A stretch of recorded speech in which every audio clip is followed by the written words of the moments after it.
Distinguished members of the Global Water Operators Partnership, it's a pleasure, dear friends and members, ladies and gentlemen. You are here in Barcelona, coming from 80 different countries, I understand. And I am very pleased that you are here in one of the very nice premises of Barcelona, my city, by the way. I think that the topic of water operators that we are going to debate in this third Congress, it's very relevant, and I will like to insist again in front of you on the linkages between water operators and urbanization.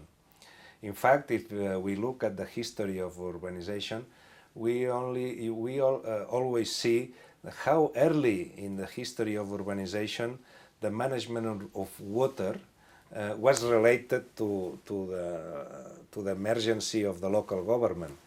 In fact, water has been historically one of the first urban services that it has been there for millenniums.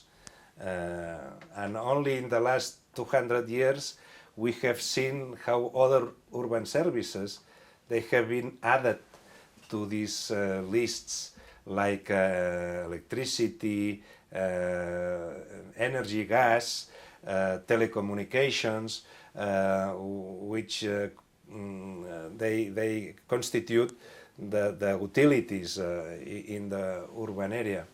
But water has the privilege of being there for many, many centuries.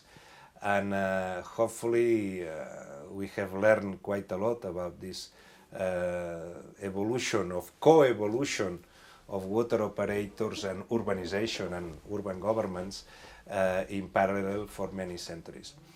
But let's forget a little bit about history and look at the future. And we are now faced with the increasing and global explosion of the figures of urbanization. We have reached already 55% of urbanization in the world, while we are around reaching about 7 billion people in the world. But we are going to increase this percentage, and we are going to reach to 10 or 11 billion of people in the planet Earth, humans in planet Earth.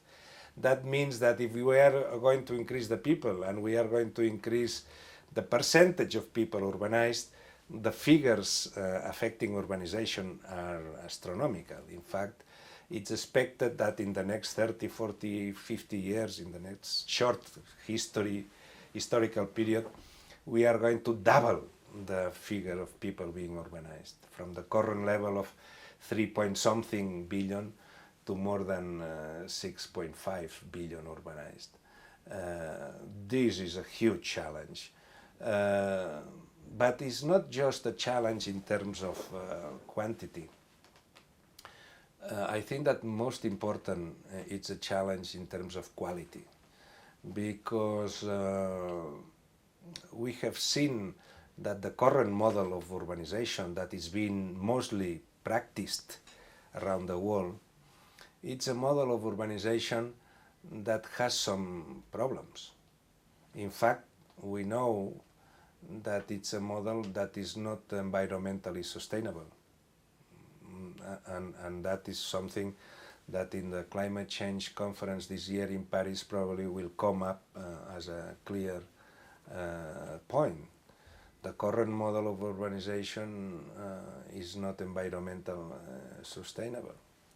The current model of urbanization, it's providing economic prosperity and increase of wealth in some parts of the world, especially in Asia. It's very clear that urbanization has been a driver of economic prosperity, but is not providing as much economic prosperity in other parts of the world. And we are seeing spontaneous urbanization happening in parts of Africa, for example, and in some parts also of poor Asia, and in some parts of poor Latin America, where urbanization doesn't provide the kind of qualitative output in terms of wealth generation that we would like to see. Then in terms of economic performance, we have a mixed output. In some parts of the world, yes, urbanization has been successful in increasing wealth, but in some parts of the world, no, urbanization is not delivering the kind of prosperity that we are expecting. And the third aspect is the social deliverables. If we see that urbanization is not environmentally sustainable, it has a mixed output in economic terms. In social terms, we are seeing a very important increase of inequalities. We are seeing, even in the developed world, huge problems of youth unemployment. We are seeing aging in some places. We are seeing, well, quite a number of social issues which are scattered around the world. And this is something that probably it's becoming a huge political issue also, as we have seen, for example, the Arab Spring and other uprisings in several parts of the world, as a proof that in social terms we have also mixed results. Good results in some places, but not as good in some places. That means that in the future, urbanization requires a review. And this is what we are doing in preparation for Habitat 3. We are preparing ourselves to do a kind of evaluation and a checklist of what are the main issues of urbanization. And what it comes out of this evaluation is that we need a profound change on the urban model in order to guarantee the three levels of sustainable development: the economic performance, the social performance, and the environmental performance. And if we take together the fact that urbanization is increasing with fantastic figures, and that we need to improve it in order to achieve these three objectives, well, a real important rethinking in urban practices is required. And my question to you is how water operators are placed in this debate, given that you have, as water operators, such a long history of living together with local governments and on interacting with the local governments. Even in many places, the water operator is there even before there's a local government. When we think about the improvement of urbanization, we always come to three basic questions that needs to be improved. One is the rules and regulations, the legal framework of urbanization, since good urbanization goes with the rule of law and with certain agreed conventions that makes the city deliver and the city perform. Without rules and regulations, the city becomes a forest, and an awful forest, urban forest, wilderness. Then rules and regulations are a basic constituent of good urbanization. And I think here also water operators, you know that, because water operators, you depend on good rules and regulations. The second point that we approach from the urbanization point of view is urban design and urban planning.